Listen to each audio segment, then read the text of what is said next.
Hey, how's everyone doing? This is Melvin here, and this is episode 28. And in episode 28, I think I want to tell you a little story.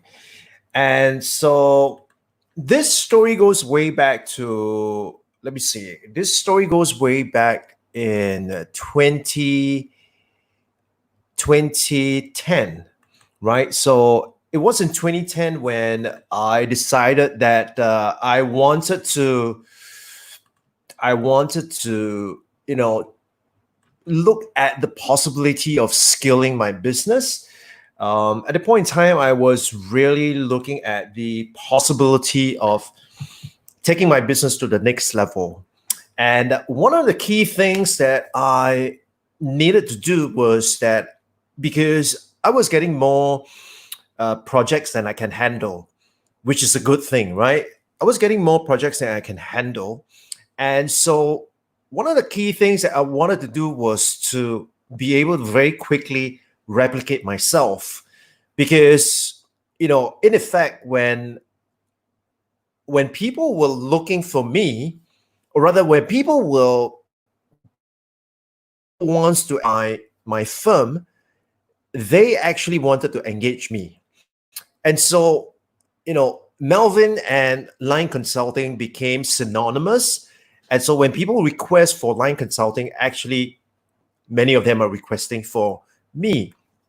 And so when I was, when I was doing that, one of the key things was that, so, I mean, let's backtrack to, 2010. So in 2010, I was getting more business than I can handle. And that was a good thing, right?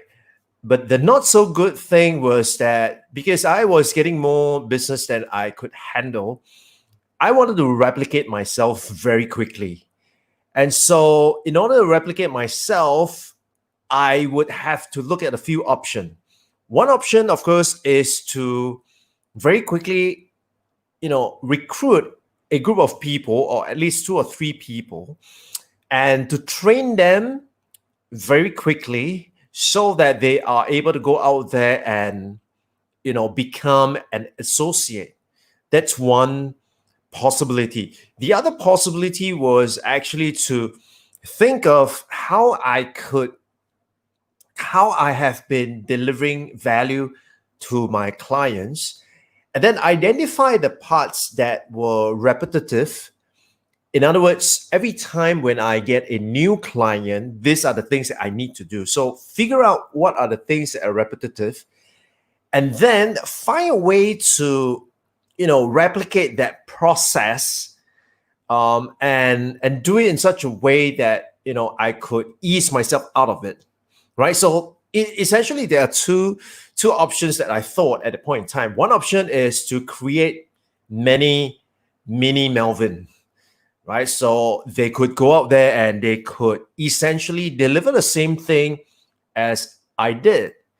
The other option was to look at the way that I provide value to my clients and then identify what are the parts that are repetitive. Because once you identify the parts that are repetitive, then you are able to say that, okay, every time when we get a new client, these are the things that we do, like the onboarding process. These are the things that we do. And then find a way to be able to replicate that process, or find a way to be able to deliver that process in a more efficient manner. Now, I chose the former option, which means to recruit 2 or 3 people and train them to be able to do the kind of work that I do. And I hit a road bump because, frankly, when people engage my firm, they actually want to work with me. They do not want to work with, person A or person B.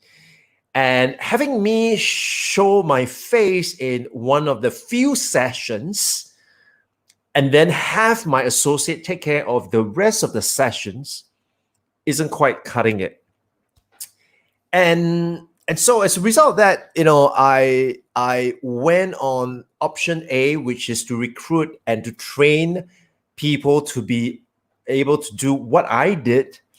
That option didn't last very long. In fact, I think 3 or 4 months now, and I was not able to sustain that. And the reason why I was not able to sustain that was because, number one, the clients felt that when they engaged the firm, they were actually engaging me. They want me to be there to deliver the service. And they felt that the associates were not good enough in their terms, which to me was, I found that they are good enough because, I trained them and I essentially gave them the roadmap and the blueprint to be able to help the client. And in addition to that, I've never, get a client and just push it to them. They are not a contractor. They are part of the team. So we always brainstorm, we always strategize and look at how we are going to help this client. However, the execution could be done by somebody else. And so with that model itself, it was really difficult to grow because there were too many variations. And despite the good intention of me wanting to train these people, they bring with them their own experiences. And sometimes their experiences may or may not be contributory to the work that we're doing with the client itself. And so 3 or 4 months in, I had to let them go because it just wasn't working. And I pretty much have to do quite a fair bit of service recovery for the clients itself. And so when I hit that roadblock, the first thing that came to my mind was that I need to have in place a system so that I could replicate some part of the system using tools and technology, and not rely on me as the person and me as the only one to deliver the service to the client itself. So what I mean by that, the way I have looked at it was, you look at the value chain, right? And the value chain essentially talks about, this is how you deliver value to your customer. And so in a very simplistic way of looking at consulting, the value chain essentially is, first, we need to diagnose the problem, right? We need to diagnose the problem. We need to know what is the challenge that is facing the client.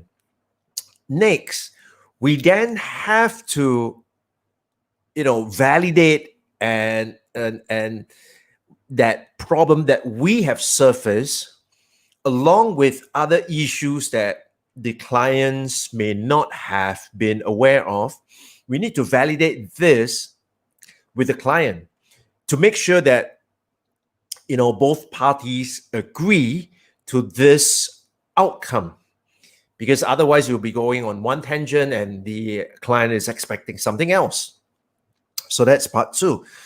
Part three, once we have agreed on that, part three, it's really to develop or to leverage the frameworks or the processes or the know-how that we have, and to develop the strategies of how we are able to solve that problem, right? To help the client achieve their objective.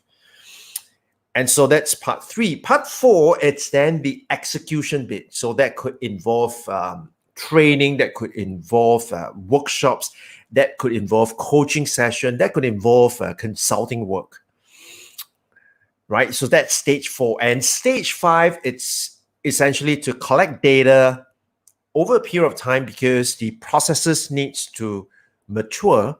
And so we need to collect data, we need to collect feedback, we need to collect information to inform us whether the execution of the strategies have actually helped the client or not.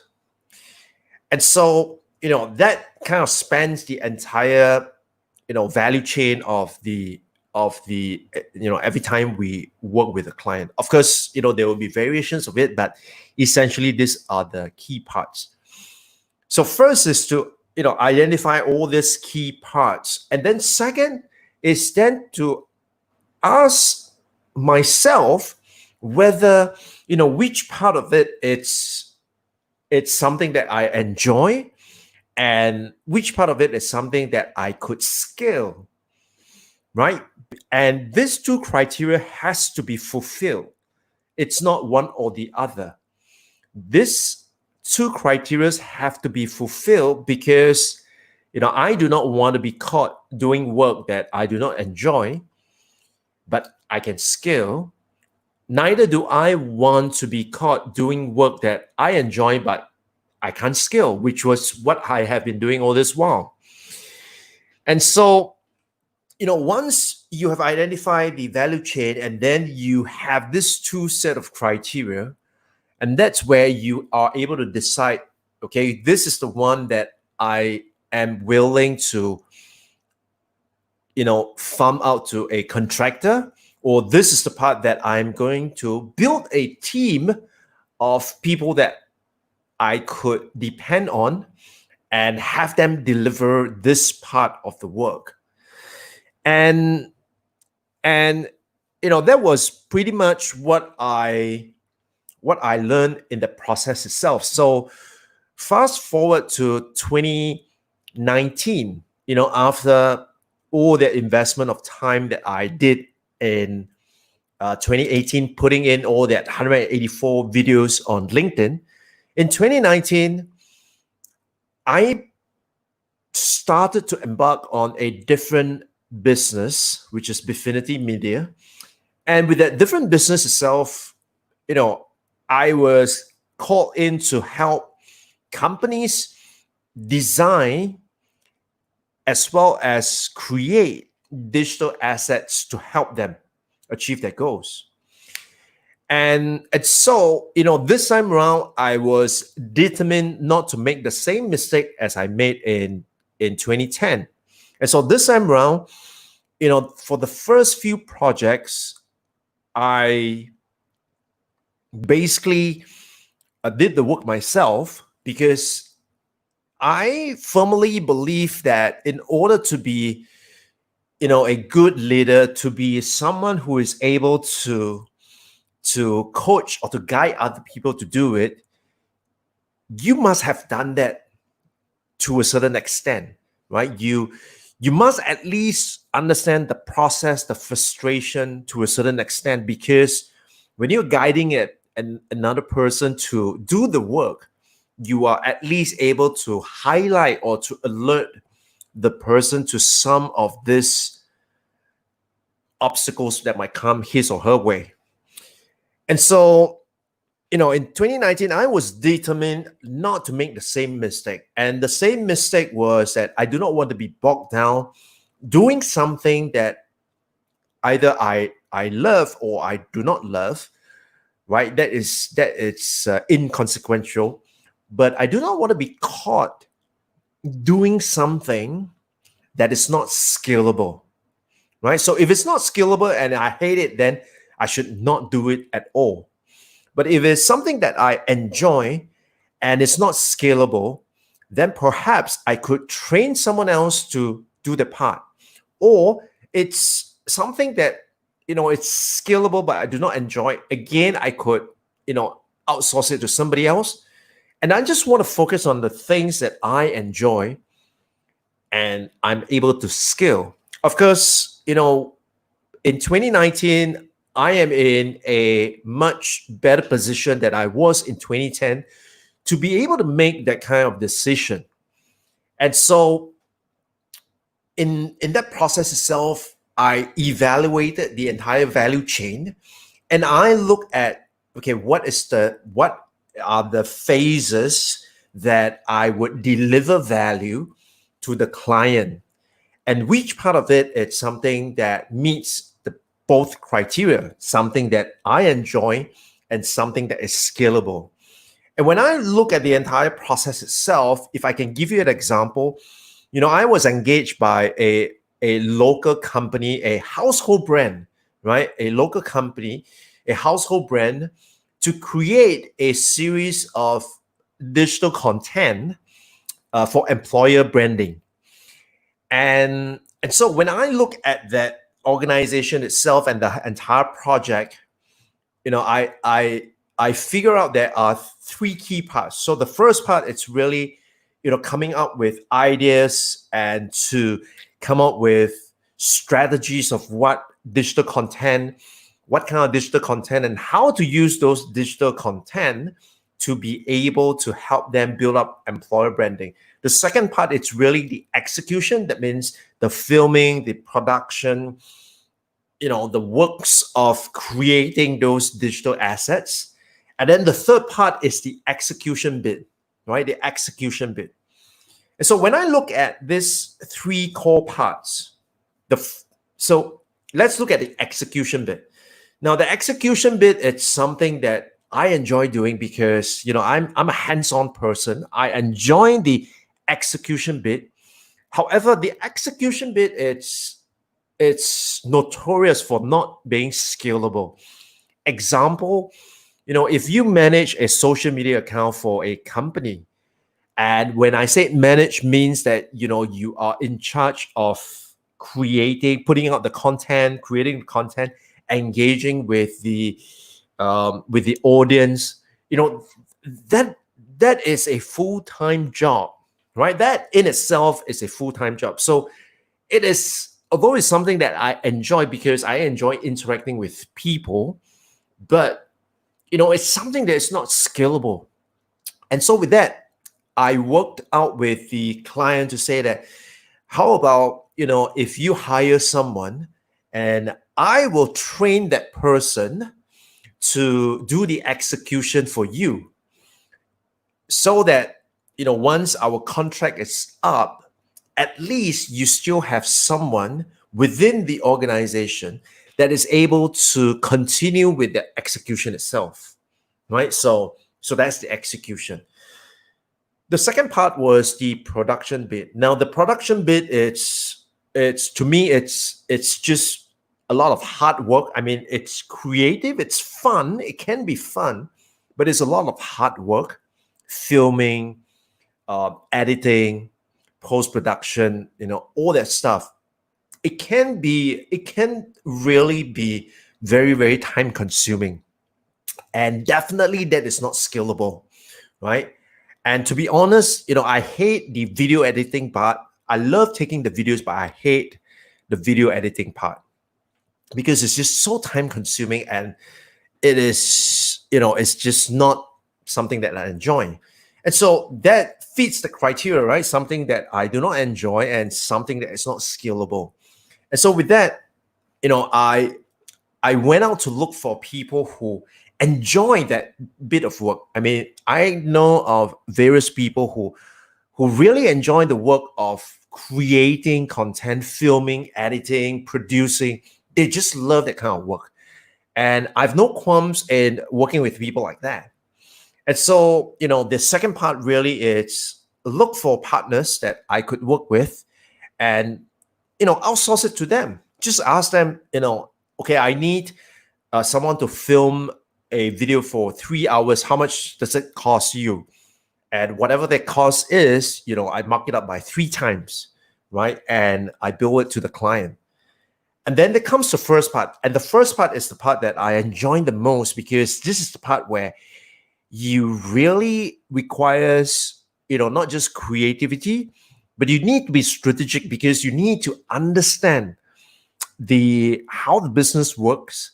And once you're able to understand how the business works, you are then able to think of strategies to either help them increase the acquisition of their customers at a lower cost, or to be able to get themselves in terms of increased mind share amongst new talents that's coming out in the market, for example.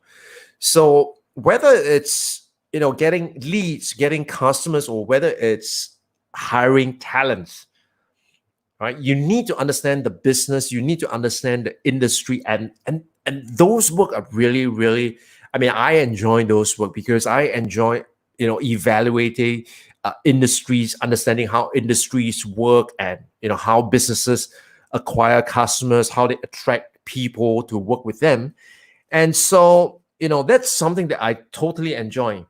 And the best part is that, once the best part with consulting is once you have done a diverse range of industries, you then have a better scope of how you could mix and match things. And besides, it's just coming up with ideas. So, I could just sit down one day and come up with a ton of ideas for that client. At the end of the day, I may evaluate those ideas, and some I would give it to the client, present to the client. Some I would just keep them because I just, based on my evaluation, I think it wouldn't work. But here's the thing, right? Because the ideas in itself, strip of all the context and the industry, those ideas can be repeated for another industry, for another client, but the execution bit is different. So that gave me that light bulb moment where, the ideation bit is the part that I enjoy, as well as the part that I can scale. And so, we come back to why your business need a flywheel. And next week, right? Next week, I will be launching my 4-part mini audio course. And this 4-part mini audio course basically walks you through the process of, building your flywheel for your business. So very briefly, because I will talk about this tomorrow, but very briefly, what is a flywheel? The concept of the flywheel basically means that for every business, you need certain processes to be put in place. However, these are not just random processes. These are processes that are carefully evaluated, curated, and put together because each process builds upon its preceding one, and that compounding effect allows the business to build up to such a momentum that helps them achieve a breakthrough.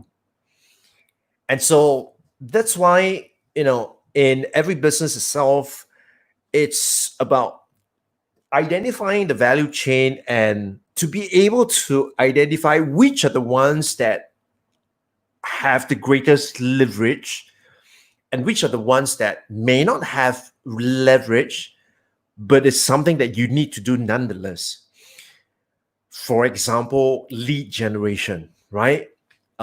It may not be, something that you enjoy, and it may not be scalable, but it's something that you have to do in-house. You cannot outsource that to someone else, because if you outsource that to someone else, you are forever held hostage by the other person, right? Think about if you operate your business relying on Facebook to bring traffic for you, or if you are an online course creator and you are relying on Udemy to bring learners for you, or you are a podcast, creator, right? You have a podcast and you're relying on iTunes to bring listeners for you. So if at any point in time you had to rely on, a platform or a third party which you have little to no control over